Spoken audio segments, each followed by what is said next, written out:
Yeah, man. Yeah. Fired up. Uh, I'll go ahead and introduce you for those that don't know you. Jeff Carter. Jeff and I coached at Arkansas State together. Seems like ages ago. Yeah, You continued coaching. You were in junior college, and then you went and became the head coach at what is it, Pontotoc? that's right. I say it right? Pontotoc. That's right. Yeah, Pontotoc. You were there for 10 years before you retired, just after this past season, right? Yeah, that's right. So one of the things, and actually, I think it's great that you're coming on here because I got a lot of questions for you about just rebuilding a culture because from what I could see and what I researched, I mean, you took over a program that wasn't winning a whole lot, and you ended up going to the state championship multiple times. I think you were in your 10th season, you made the playoffs 8 of those 10 seasons, and you created a culture of winning, and that's a hard thing to do. I mean, we tried to do it at Arkansas State, didn't really work. I watched my dad do it several times, and I know my first head coaching job was similar to where you were at. Just trying to rebrand it and rebuild it. So, Yeah, um, yeah, thanks for coming on, dude. yeah, man. That's a it's definitely a challenge to change cultures, no doubt. So, what steps when you first went in there? What steps did you take to really rebuild or just transform the culture that you stepped into? Well, I wanted to make sure that the staff uh, was instilled those intangibles such as toughness. Uh, uh, no, there's no was not an option, and that Yeah, was something that we kept repeating, whether it was in the weight room or on the field, classroom. Discipline was integral because I'd been on the staff, before that, 2 years before that, and I realized that the town, the kids, they didn't understand what it took to um, be all in on trying to win football games yeah, and make them understand that there was no more summers off. I mean, it was an everyday deal, and they needed to live it. And I was fortunate that that was my son's going in junior year, and he had been cast into the quarterback spot the year before, but he didn't really want to be quarterback, but there was not much options. But the his class was really driven, so that really helped because that class bought in, yeah, and it kind of rooted out some of the class above them who had been poisoned so much from lack of enthusiasm to try to excel at a tough sport. There was guys that talked it, but they didn't really live it, and and I think having that discipline from the coaches, from me to the coaches down, yeah, um, and we never wanted to let go of a kid that was young, ninth grade, 10th grade. We usually bent for them. We kept trying to mold that character. But if they were in 11th and 12th grade and they were not buying in, they didn't stay long. right, yeah. So that helped. What do you think? What was the biggest obstacle? I mean, I think we go into that kind of a situation because I've been in it too, and it's a mindset change, right? It's a shift, and the coaches play a big part of it. But I know for me, the first place I went to, I remember the first time I walked in the weight room, and I just been hired. I was teaching at another school, so after I took a day off and went over and was in the weight room, and good kids, right? Good kids. Um, Demographically, a lot of them came from single parent households. A lot of them worked. Um, they loved football, but the buy-in wasn't there, and you could see it in the weight room because they were having fun. Not a whole lot of weight was being pushed, but they were having fun, and the discipline aspect of it, we were hard on them. We were super hard on them, but at the same time, they knew we were hard on them because we cared. We showed them we loved them. We were transparent. We were honest with them. Um, we wanted the full buy-in, and guys really bought in. I mean, they hadn't had a winning season in, I think, 11 years, and we had a winning season that first year. But what are some of the biggest obstacles that you had to overcome from a discipline standpoint with athletes culturally when you first became the head coach? Well, uh, it was more or less a lot of the uh, community or whatnot. They had been so used to it was like a joke, that No, because at one time they were good here, and then there was a long time, where they weren't good here, and it was like they, they were accepting it. It was like, and that's why I was saying about the failure is not an option, and the, showing them the intensity, my energy level and my intensity. They need they got to take on the personality of the coach. And right, if I was just going to accept and it just be a joke, whether if they laughed at someone not getting their reps or something, we were right on them to where and made them understand that that's not a funny thing. right, It's the silliness that just drives you nuts. And it's yeah, the most of the time it's the ones that are the most silly and the ones that don't want to buy in are the ones that it's a cop out. right, It's a cop out. And instead of accepting the challenge, and it comes across in so many different faces. All these kids have all these different ways to try to hide from the work or um, find reasons not to come to workouts or those type things. So yeah, uh, you're either in our camp in these 10, 12 years that I was here. You're either in that camp of trying to win and be a better person, or you were not in my camp and you didn't like me very much. right. You either love me or you did not like me. So Yeah. there was no hardly any in between. So It's usually the way it goes. Did you guys do anything as far as attendance? Did you have mandatory attendance? Did the kids have to? Because I know a lot of guys are going to the 80, 85%, and that's something I always did. We yeah, had mandatory things, not just practice, but we had community service events, we had fundraisers, we had we'd go support the girls basketball team or the cheer or stuff like that, and you yeah. had to hit 85% of those mandatory um, Oh yeah, opportunities. yeah. We would give them because we knew that we. I actually got it changed because for some reason they had the coaching clinic like in mid-July, which is really kind of a Yeah, bad timing. So I finally talked to our AD that was here. I said, "Man, who cares when we take our break?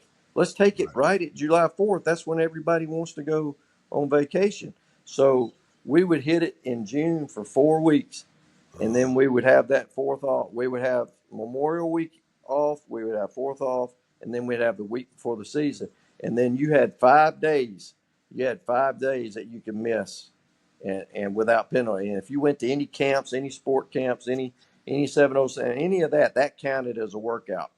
Any O lineman camp, anything, as long as we knew that you were working and to get right, better as a football player, then that right. counted. But Yeah, anything else, all these other excuses, whether it was church camp or sports, other sports camps, it didn't matter because every one of them would have something to do every day of the summer and never be there. And so absolutely. we finally just said, if you're not there by a certain percentage, and I want to say it was like out of 30 something workouts, if you weren't there up to around 22 of them or something like that, or 25 of them, then you lost playing time. Hmm. We would take a quarter, another quarter, a half, and then Right. once it got to a certain number, you just didn't play. No. Yeah, no, that's good. I like that. I sat down with one of my mentors right after I got hired, and he suggested that. I mean, we had to play around with it. We had kids because we worked out during the summer. We did the same thing: 4 or 5 weeks, 4th of July off, come back for a week, and then go to camp for 3 nights. Then they'd have the week off before school started and fall practice began. But we'd have kids that would have to take the bus, and if we had workouts at 6:30, they would have to get up at 3:34 to catch 2 or 3 different buses, right? So you work with kids like that, and it was one of those things where varsity works out first, then JV, then the freshman, and you're there, from 6 to noon or something, and those kids would, it's like, hey, get in. I don't care what time, I don't care who you work out. If you can get here for varsity, great. If you can't, you're still coming in. And the camp thing, I've talked to coaches who are like, well, he missed this, and well, where was he? Well, he was at U of A football camp. Well, why are you holding that against them? That's what we want them to do. So you talked about your assistant coaches really driving, the intangibles and being an extension of you as the head coach. What did you look for? 2 or 3 things that you looked for when you hired your coaches, that whether they were holdovers from the previous staff or just guys that hadn't been there before.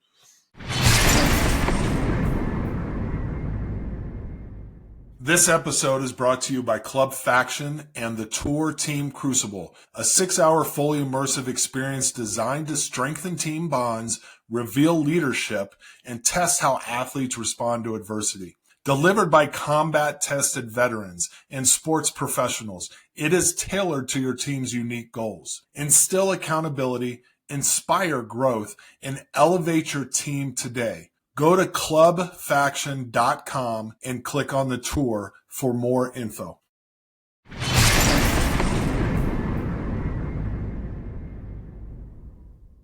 Yeah. The biggest thing that I like, I do like youth. I do like energy, because that energy, of course, can be guided in the right direction. Right. I don't like, I never liked guys that would just stand around or idle time, because I would always tell them I'd get on them, and just like, anybody else, people are complacent, and you have to remind them that perception is reality. And if you're standing around and you're not working, that the kids go home and tell their parents and their family, man, I'm not getting any better because we don't do anything. And every time that I would hear that from another player that played another sport, I would stop and I would bring them in and say that again in front of my guys. So my staff is they're saying the same thing about the other sports. If they're not getting better and they're not working them, then they're going home and they're saying this. And Yeah. if you're not succeeding, then all of a sudden the perception is you're lazy and you don't coach them hard. And so if you get that perception, then it becomes reality and you don't last long. So you have to make sure that you have that practice planned to where there is no downtime and there is no sitting around just talking and having this perception of these kids just standing around and not working and getting better.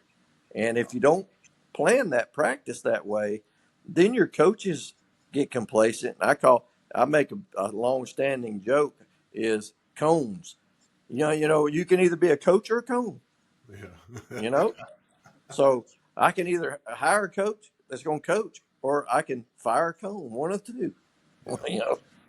I think that was something, I think you and I, because of the level that we started out coaching at, at that high college level, we understood really quick whether, and it be, when we were GAs, that in order to be a successful position coach or just a coach at that level, you had to coach every single play.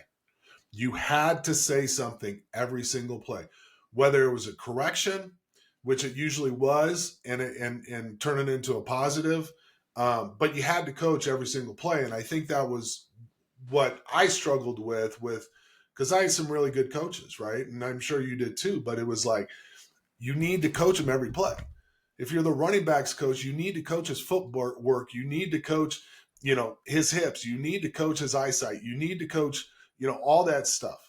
His landing point, and that's a hard thing for young coaches to understand. It's like you, well, coach, I didn't have it. He did everything right. No, he didn't. No, he didn't. There's got to be something. And if he did do everything wrong, then praise or right, then praise him.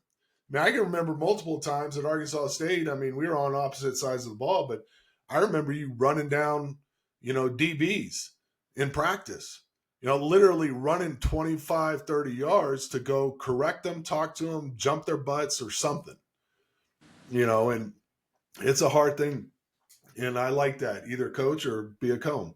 Um, what are some strategies that you implemented, that you used, that you asked your coaches to use to help your players bounce back from failure? Oh, that's you know, you got to pick them up, and uh, there's there's some days that you don't need to go out and be the ass. Yeah. You got to go out, and I used to tell them, let's implement that game plan. Let's first break down the week before on Sunday. Let's do all the corrections. Let's end it on Sunday. Let's get that taste, whether it's good or bad. Let's get it out of our mouth. Monday, let's focus on the next team, and let's install everything, and it be more of a teaching and then lather them up day, Right. on the running. But let's not get on them. Let's give them a break from our voice, other than just the teaching part and getting them to lock in, of course. And then Tuesday, let's let's bang. Let's get after it. And I want everybody with high energy. I want everybody getting on everybody. It doesn't Right. matter if it's your players or somebody else. If there's los, then they need to be checked right then. I mean, just as fast as you can check it. And I don't want to stop practice to discipline them. I don't want to stop practice for to correct people. I want it to be moving so fast, and then let's do the film on Wednesday, and let's correct all that in the Right. film room, and let's get on to them But on Wednesday's practice, that's before practice. But on Wednesday practice and Thursday practice, let's be good guys. Let's pick Positive. them up. Yep. Let's let them know that they're the best damn player that I've ever coached, and they're gonna they're great. You Yeah. know, let's break them down on Tuesday, but let's make them be warriors on Wednesday and Thursday. Yeah. It's funny because there's so much psychology involved in Oh coaching. yeah, And we both know that. And I mean, you're always looking for ways to get in their head, figure out what they're expecting, and then do the opposite because that's going to affect them more than what they expect. oh yeah, yeah, Um, that kind of translates into a mental toughness area. Um, what was your philosophy on building mental toughness within your athletes? Because that's something a lot of high school kids don't understand. Um, good thing happens, they get way up here. Bad things happen, they get way down here. And I know I used to always say, never too high, never too low. Just you can't ever get too high or too low. When as a quarterback you throw a touchdown pass, you're not the best. As a quarterback you throw an interception, you're not the worst. You have to maintain that mental toughness and fortitude. yeah, What did you really try to do week after week, day after day during the season to build their mental toughness? yeah. I heard a quote one time that, and you probably heard it on that show from Texas, about the boy that died of cancer. I think he was a running back. Yeah. And there's a movie that they made on him, and that coach, this famous coach, said that you know football is a game that uh, eliminates characters. It does build character. It eliminates them, and that was our philosophy. Was that if we're tough enough on them, during practice to hold them accountable and to challenge them, during the week of practice, that the game itself, you know, after that initial shock of the speed of the game, of say whether they start as a sophomore or a junior, if the practices are tough enough and they buy in, and then when they get to the game, they're going to make mistakes, but they're going to be mentally tough for the way that the practices are structured and the way that we coach them hard. And I've always said since I've been here, whatever you do, do not listen on how I say it. You listen to what I'm saying. Right. And I say that for the rest of the coaches too, because there's other guys that had other technique. There's one guy that we had, he never ever said a cuss word. There's some guys that cussed a lot. Yeah. And there were some guys that would do a little of both. But as long, I didn't care one way or the other. And I would defend them all as long as they didn't make it personal. Right. If they didn't make it personal, and if you were getting into them and you're getting on to them, and the kid realized that you were not personal, and he would listen to them, then now he's a coachable athlete, and there's your mental toughness. Yeah. What are your thoughts on the correlation between a kid's work ethic and that mental toughness, and how it correlates with their classroom behavior and success, as well as their success outside of the football arena, or the classroom, in their personal life, with their friends, with their families, all that kind of stuff? Yeah, we were fortunate that we had enough. We had a pretty good number of players. So if we lost a few, it really didn't affect us. But then the last few years, we had to kind of pull back a little bit just so we would have a team. But the problem was we had a run of some kids, like I was talking a while ago about being silly and copping out and being kind of fake. And so we started this because we have a really good sophomore class this past year. But the spring coming into last year, I started a model that kind of modeled some of this academia about, we called them blue players, like blue chippers. Right. And these were the guys that we would put on an Excel spreadsheet, and all the intangibles, and all the coaches would vote on it about the accountability, whether it's off the field or in the classroom, and all these different things that you would check off. And then we would highlight those guys in blue that met all those different standards to be a winner in life and on the field. And I think it started out with about 8 of them. And then we showed the kids the models of everybody wants to be in blue. We showed the ones that we thought were in blue. And the fun, but before we showed it to them, we asked the players themselves who the captains of the team they think should be. And to every single one of the guys in blue, those guys had nominated. Yeah. So the kids know. It's just a matter of buy-in. Buy-in is not a bullshit term. It's for real. Absolutely. Those kids know who buys in, and they eventually do buy in. This episode is sponsored by 4XF. Business owners, entrepreneurs, and leaders. The 4XF system, founded by Dr. Derek Price, whose career spans the NFL as a player, CEO of publicly traded hospitals and entrepreneurship. This isn't corporate training. It's war room preparation for alpha leaders building something real. At Club Faction, we sharpen leadership, unlock innovation, drive peak performance, and build future-ready teams. You're not just managing a business, you're commanding a culture. Train hard, lead harder, 4XF. Email info@clubfaction.com to get started.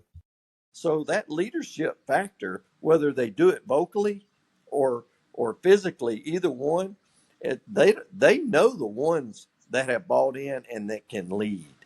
Yeah. And the ones they want to follow. So that accountability model, and by the end of the spring, this is no kidding. By the end of the spring, we had, other than the couple that we kicked off or quit or whatever, But of all the kids through the spring and the fall, by the end of the year, about 95% of the kids had met every standard and was in blue because that was their goal, to be in That's blue. pretty amazing. Because you had the blue players, which was the blue chippers. Then you had your guys in green that were kind of iffy. You had your guys in yellow kind of, and then the red were the ones in red were the ones that were always in trouble at school, always late, always finding reason not to be there. All those guys in red, they started realizing if I'm in red, there's no way I'm going to play. No. So they started getting better. So Yeah. they so it worked. I had a coach that was one of my mentors when I first got hired as a head coach, and I remember calling him. We got our butts kicked in the middle of the season. Like, we were doing good, and we just went and flopped it. These kids went back to not knowing how to win and just tanking it. And, I remember calling him on the bus, and I said, Bano, I said, we were talking. I said, it's, that 80-20 rule. He goes, well, hold on. He said, it's more like 20-60-20. And I said, what do you mean? And he said, 20% of your kids are all in. They're 100% in. 20% of your kids just want to put on the uniform and say they're Bread in. eaters.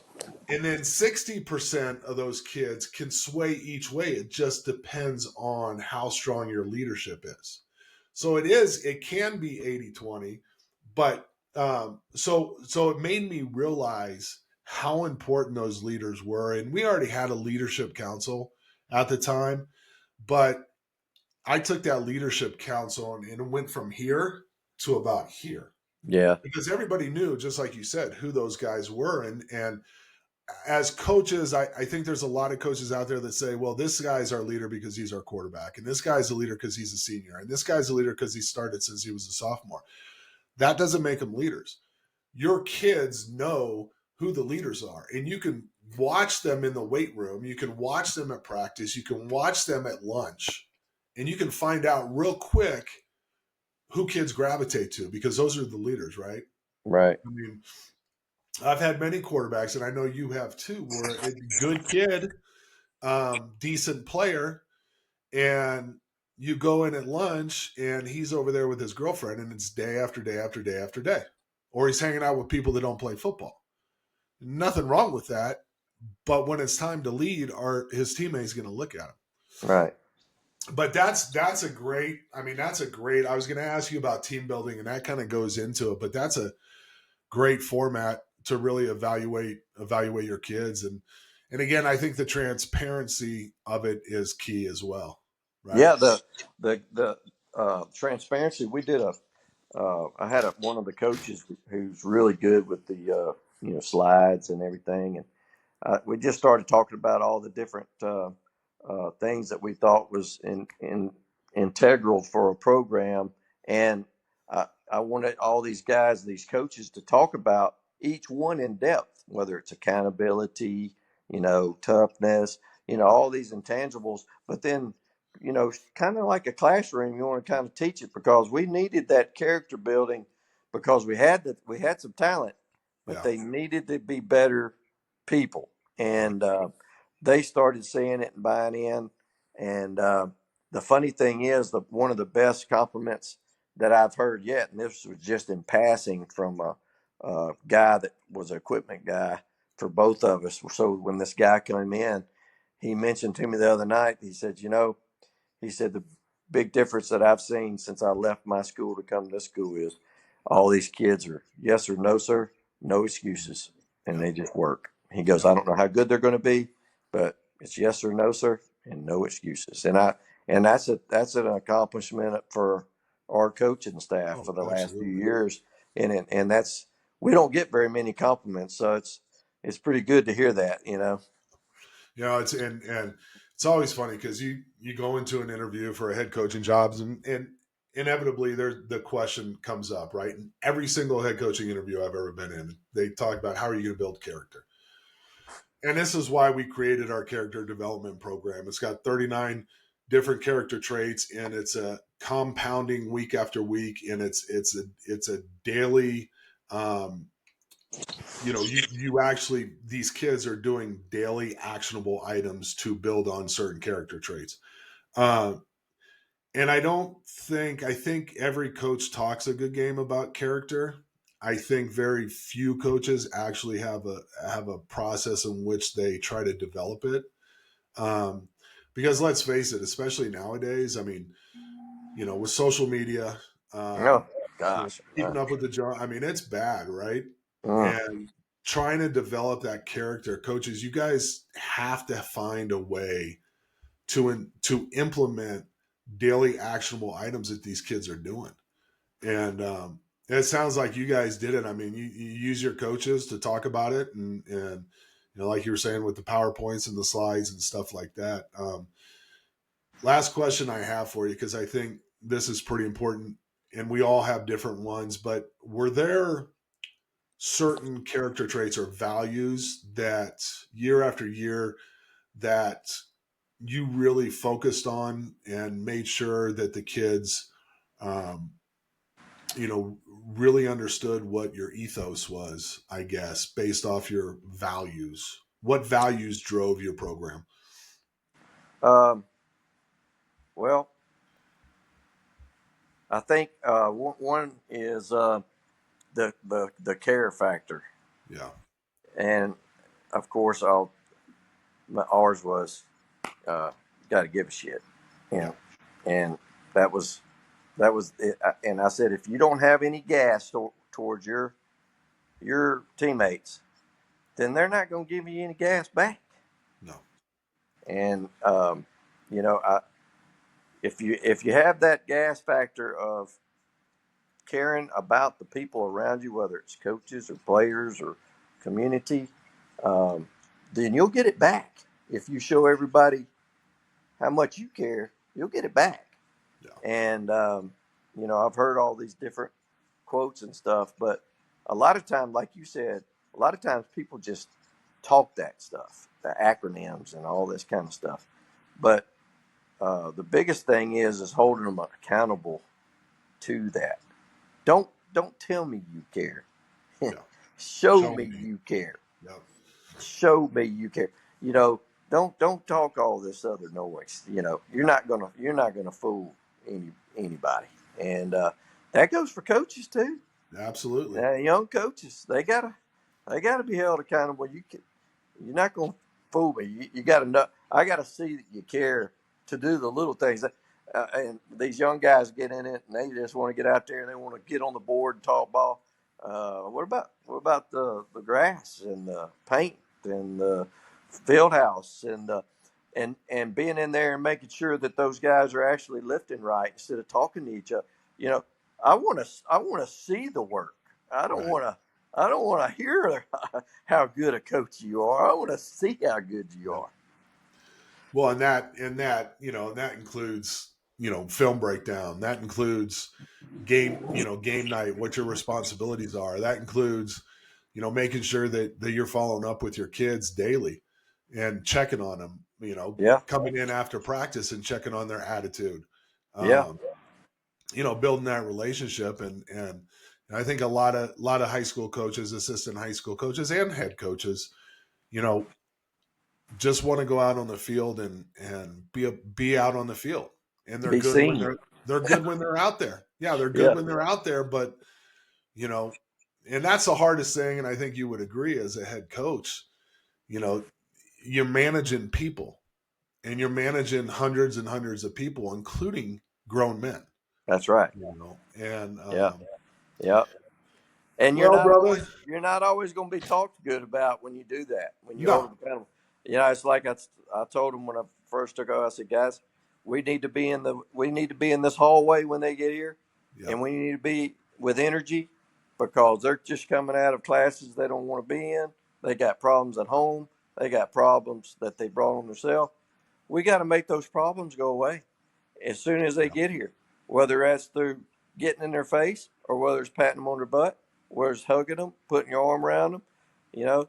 But you got to make all that go away because when they uh-huh, go in the locker room, then it's to the practice field where it's the most important. yep, And so you have to be hands on, and that's before practice and after practice. You can't come in and sit around and talk and sit around. Then they're fighting in the back. You know, got to hold them accountable for them to be accountable. Right. And that's a grind because Yeah. you got to constantly do it. And you would think, well, you know what? These are grown men. You'd think, but that's not always the case. Yeah. They got to be reminded too. Yeah. Well, it's a little bit different when you're a high school coach. You're not getting paid worth a squat, and it's Oh it's yeah. really it's got to be a passion for you. I mean, you Oh yeah. talked about caring, like kids need to see that their coaches care outside of the field. Yeah. So, well, brother, I really appreciate you jumping on, man. Yeah. That was Man, fun. I'm I told you it'd glad be to see about you. 30 minutes. Yeah, man. Good to see That's you. great. I appreciate it. Yeah, good luck in Montana, okay? Yeah, man. All right, brother. Thanks, Jeff. Take care. All right, bye. All right, I just